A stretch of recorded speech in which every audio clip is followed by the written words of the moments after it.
Hello, everyone, and welcome back to the Off-Farm Income Podcast. Thank you very much for joining us here on our YouTube channel for episode number 757. Today, we're going to profile a young man from Meridian High School right down the road from me here in Idaho.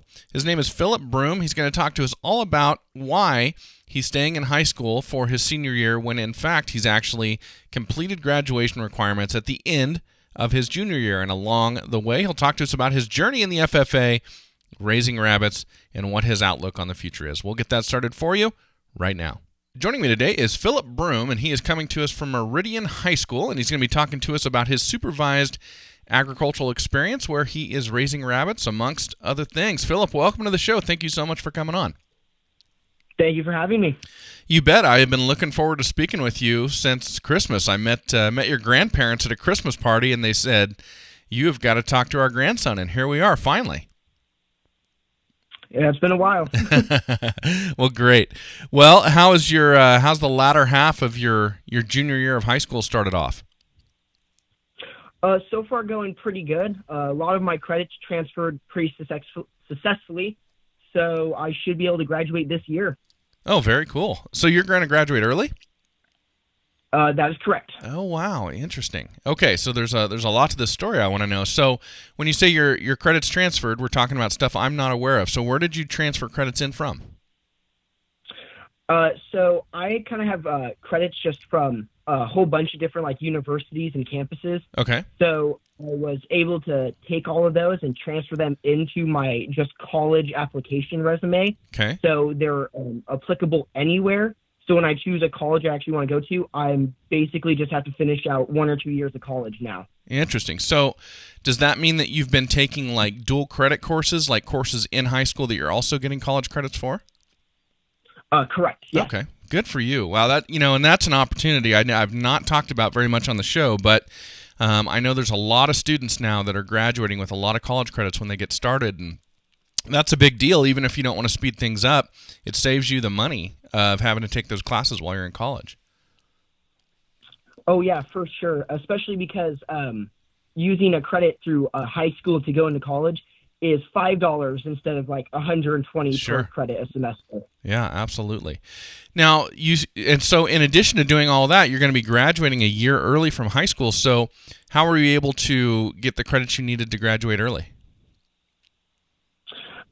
So when you take a dual enrolled in course class, there's classes that enable you, and they're called AP or Advanced Placement. Okay. And they give you the dual credit option of filling out a year ahead of high school and your current year, as well as giving you concurrent credit for college.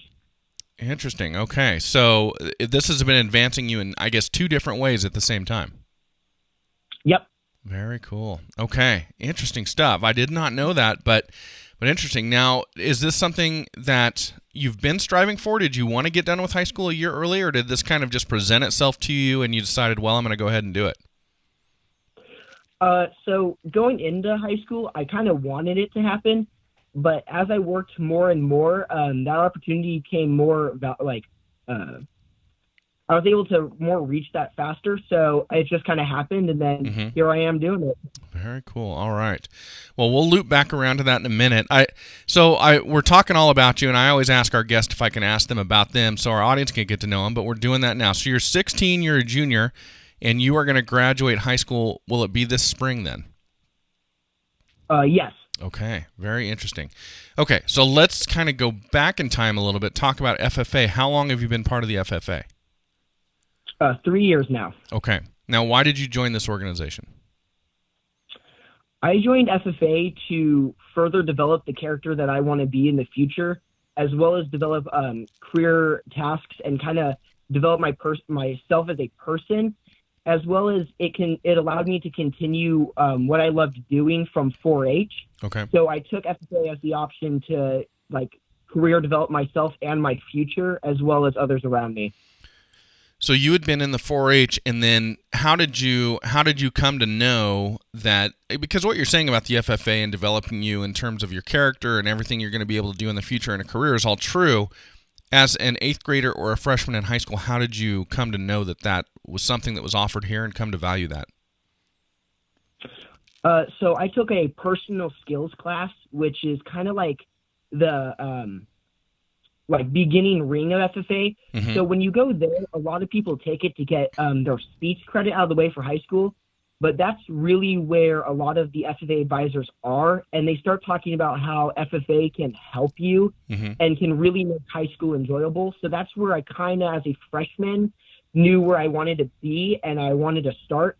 And then as an eighth grader, I actually met with the FFA current members as well as some past FFA advisors just in like fairs and going through like high school entry forms. So Mm-hmm. just kind of knew what to expect. Very cool. All right. Now, do you live in town, or are you out on a farm, or something kind of in the middle of those two? Kind of in the middle of the two. I live kind of close to town, but I'm like right on the outskirts as well. Okay. And so do you keep livestock or anything like that at your place? Not at mine, but at families. At families. Okay. Interesting. We'll come back around to that in your SAE, I am sure. And so you're local to me. You're at Meridian High, which is not too far away from me. I live out in Cuna, so very, very close. And so I'm really familiar with the area you're growing up in. And you've got a large FFA chapter there at Meridian High, don't you? Yes. Yeah. How many advisors do you have there? Roughly close to, I believe, 15. Wow. I can loosely remember. Yeah. Well, it's a large FFA chapter, and of course, anybody in your school district, which is, I think, our fastest growing school district in the state, if they want to participate in FFA, they go to one school, and that's Meridian High, correct? No, if they want to participate in the Meridian chapter itself, we actually have different schools that file into the Meridian chapter, but like the Meridian High School is kind of like the headquarters. Got it. So you can be attending a different high school in your school district, but if you want to participate in the FFA, do you have to come over to Meridian to take your ag classes and be part of your chapter? No, so let's say I was a Rocky Mountain student. Okay. They offer ag classes as well as personal skills over there. So if I take those ag classes, I can be part of the Meridian FFA chapter. But if I want to take different ag classes, Meridian does offer those. Okay, I think I've got it understood now. Okay, well, very good. Well, I always like to acknowledge our FFA advisors here on the show. You have so many. If you could just acknowledge a few of the ones you work the most with there at Meridian High, I'd appreciate that. Okay, so my actual advisor is Mr. Blattner. He's my welding and special metals teacher. Okay. As well as my homeschool also is Mrs. Wyckoff. She was my personal skills teacher. And then the FFA advisor that kind of helps me with everything is Miss Russell. Okay, very good. And that's Elizabeth Russell, is that right? That's correct. Okay, very cool. Well, thank you very much for acknowledging those folks. And everybody, really quick, I want to take a moment to acknowledge our sponsors. Of course, I want to talk about Lacrosse Footwear. You can find them at lacrossefootwear.com. Since 1897, when they started making rubber horseshoes for horses, if you can believe that, they have been producing quality equipment to help you work on and be comfortable on your land, around your farm, out in nature, hunting, recreating, whatever it may be. If you have a need for a quality boot that's going to keep you dry, comfortable, and warm, Lacrosse Footwear makes it. We use them right here on our farm out in Cuna, and we know that you would really enjoy using them on your farm where you're at. Please check them out at lacrossefootwear.com. And then, of course, Powder River livestock handling equipment. We've got Powder River panels and squeeze chute for our cattle right here on our farm in Cuna. They make very high quality livestock handling equipment. I've been to their factory in Utah, toured it, seen exactly how they put together their welds, everything they do. Really a fantastic operation. And if they can handle the cattle that they were designed for 80 plus years ago out here in the West, they can certainly handle your cattle as well. So check them out at powderriver.com. All right, and Phillip, I understand you have the chance to use some Powder River products yourself. Yep, that's correct. So you guys have a green squeeze chute on your place where you keep cattle, is that right? Yep, we use it for red Angus and black Angus. Okay, very cool. Well, let's talk about your supervised agricultural experience. So I know you've got one thing you've been emphasizing. What is that? I specialize in rabbit care and production. Okay. When did this start for you? It started with my beginning years of 4-H and then just led into my FFA years. Okay. Very cool. So what is it a business? Is it purely showing rabbits? Are you selling show rabbits? Are you selling meat? How does this all work? So it's kind of like a little mix of everything. Some rabbit producers specialize in one thing only, but I kind of do a large mix, but it's more of a business and showing only. Okay. Well, tell me about the business part of it. So how has it developed over time? So over time, when I originally started, I just bought I originally started with what was known as a Rex, which cost me $10, and it was just your standard rabbit. And I used that to kind of develop what I wanted to be seen as, and that's where my show position actually started. Okay. And then as it developed, I got more specific about my rabbits. I actually had to meet certain quality demands.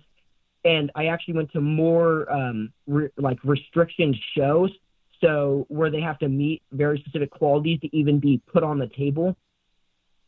And also, as I've developed, you see a lot and a really big price difference in rabbits as well, because instead of paying $5 from like a Petco or D&B for a rabbit, some of my rabbits cost as much as almost $75 to have, because they're bred and cared for on a professional level to be showed that way. Okay. So you're buying high-end rabbit stock, I guess we'd say. Yes. Okay. Now, how are you making money out of this? Tell me about the business part of it. So I specialize in specific rabbit colorations. So that's where the show side also comes in. Okay. So what I do is people will actually give me rabbits, or I'll buy rabbits, and I breed those two rabbits to specifically meet qualities that person or myself wants. Okay. So I breed for very specific body traits. So let's say you want a meat rabbit. I look for breeds that you want me to breed together that will give you a meat quality pen or a fur quality. So color variations, or even textures and very specific types of fur, so that those people can use them in shows later on. Got it. And so are you selling rabbits to other people who want to show at fairs and things like that? Yes. Okay. Now, I would assume that you've got rabbits that aren't show worthy that you need to do something with. Is that true as well? Yes. Okay. What do you do with those?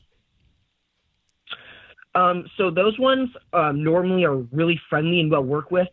So I normally just put them on Craigslist or eBay or something, and I have somebody who wants a rabbit as a pet, not an eating rabbit, okay, to come and take those. But normally the bigger rabbits or rabbits that were used for meat pens that I no longer can show with, I just eat them or sell them to somebody who will. Okay. So you've got it. I mean, you're serving all markets: pets, show, and meat consumption, all of those. Yes. Okay. Now, how did you choose rabbits? Way back when you first got started, how did you choose to raise this species of livestock? So when I first wanted to get in 4-H, like many 4-H members, I didn't know what I really wanted to do. I was just kind of looking at everything. But because at the time I started thinking I might want to do 4-H, that year had already passed for steer. And because I'm not always be able to be out there with my steer, that wasn't a good option. Okay. And then we had nowhere to put sheep, so I couldn't do sheep. And so a friend of mine at the time was doing rabbits. And as a little kid, I adored rabbits. Rabbits were amazing. And so when I found out that you could show rabbits and actually start something with that, I thought that was amazing. So that's when I then went out, bought my first little bunny. And then my friend actually gave me a rabbit. And from there, I kind of just started my own thing and developed it. Very good. Now, you had mentioned at the beginning of the show that the livestock that you work on at different locations. So where are your rabbits kept, and where else do you get to work with farm animals? So my rabbits are actually kept at my house so that I can take care of them and work with them. But all of my other animals, like my sheep that I normally show, those are found at my those are found at my dad's house. And then my other animals, and then my grandpa's farm that I help him out with is also located somewhere else. Okay, so you've got folks with land spread out, and you're interested in being part of that lifestyle, that agricultural lifestyle, and so they're kind of helping you facilitate that. It sounds like. Yes. Very good. Okay, well, it's great to have a support network like that. Now, I want to ask you about what's going forward with you. So you're going to graduate high school a year early. Obviously, you're in your AP classes. You're very motivated. You're very driven in school. So what do you want to do next once you graduate early? So once I graduate early and I'm done, I want to stay in high school my senior year as as what's called a student enrollment year, so that I can still take my welding and ag classes, Okay. as well as take just kind of like dual credit classes, so I can get college credit without having to pay crazy amount for that. Okay. And I'm doing it also so that I can stay within FFA, because I have kind of goals and things I want to meet before I leave the amazing organization that I joined freshman year and have really tried to work hard to develop. Interesting. So you want to stay in high school for another year, even though you're not required to. One of those major reasons is being able to stay and participate in FFA. Yes. Okay, very cool.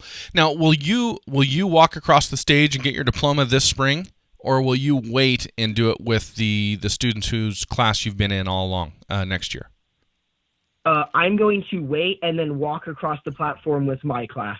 Got it. So you are technically finished at the end of this spring, but you're making the conscious decision to wait, graduate with everybody, and really focus in on the things that you're particularly interested in next year. Yes. You know, that's kind of exciting. When I transitioned from, and this is something that you're yet to encounter maybe, but when I transitioned from having a job to working for myself, it was a strange feeling to transition from working for somebody because they told me I had to, and then working because I wanted to. And then you're going to make this transition, and I don't know if it'll be the same for you, but you're going to make this transition next year of going to high school not because you have to, but because you want to. I wonder how that will make your days differ from your fellow students who still have to complete credits to be able to graduate. Have you thought about that? I have a little bit, and when that transition happens, I kind of thought about how I would react, and I didn't really think I would react any different than I do now, because even as I am forced to go to high school and finish out this year, that's something I want. I really value that the education I'm able to get, so I try to take as much of an advantage of it as I can when it's offered to me. Yeah, actually, I kind of figured that as I was asking you that question, going, yeah, this young man, he's probably having a good time in high school every day. It's probably not a grind for him, because it sounds like you're very enthusiastic about what you're doing. Well, let me ask you, so when you do graduate then a year from this spring, when that all finally happens, what's the future look like for you? Where do you want it to go after that?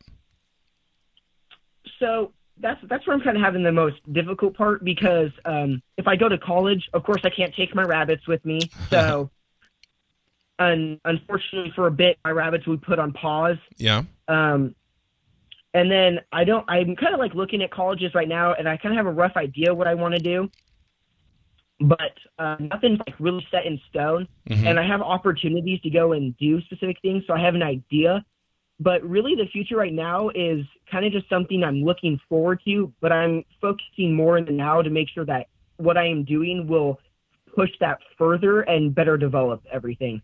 Very cool. Well, that is exciting. So you obviously want to continue working with your rabbits and raising rabbits. Is this a business that you would like to continue to run going forward in the future then? Oh, for sure. I've met some very amazing people who have carried out rabbits throughout their life from FFA, and what they do is just incredible, and the rabbits they have are amazing. Very cool. Well, Phillip, this has been great. Thank you so much for coming on today. I want to ask you, before we let you go, for another student out there who might be looking to get the most out of high school, which you obviously have been doing, what advice would you have for them in getting that done? I would kind of have to, I would tell the person to make sure that you just enjoy every minute of it, because of course high school is hard. That's where they're going to test you to make sure that when you go into the big world that is being made, you're able to prepare for it. But just enjoy it. Know that even though you have to go to high school, know that you're going to high school to further yourself, because not everybody has the opportunity to do that. Make some really good friends through the FFA and through kind of my career. I've made some fantastic friends who I really want to be with and hang out with and kind of see develop as adults. And I would also just have the thing to tell them, don't ever feel like you as a person should be somebody different and have to kind of blend in. If you enjoy high school, enjoy high school. If you want to be enthusiastic about it and enjoy every day, do it. And don't let others kind of bring you down or put you in that position where you're like, I'm kind of just doing it because I have to. Yeah. Enjoy what you're doing. Make sure that you're happy with whatever you choose. Well, really well said, Phillip. Well, thank you so much for coming on today. Really enjoyed getting to know you finally and hearing your story. Yeah, thank you for having me. Well, thank you for being here, everybody. Really enjoyed you joining us here on the Off Farm Income Podcast YouTube channel. Thank you to Phillip Broome. And as always, enjoy your journey to the ultimate lifestyle business, agriculture.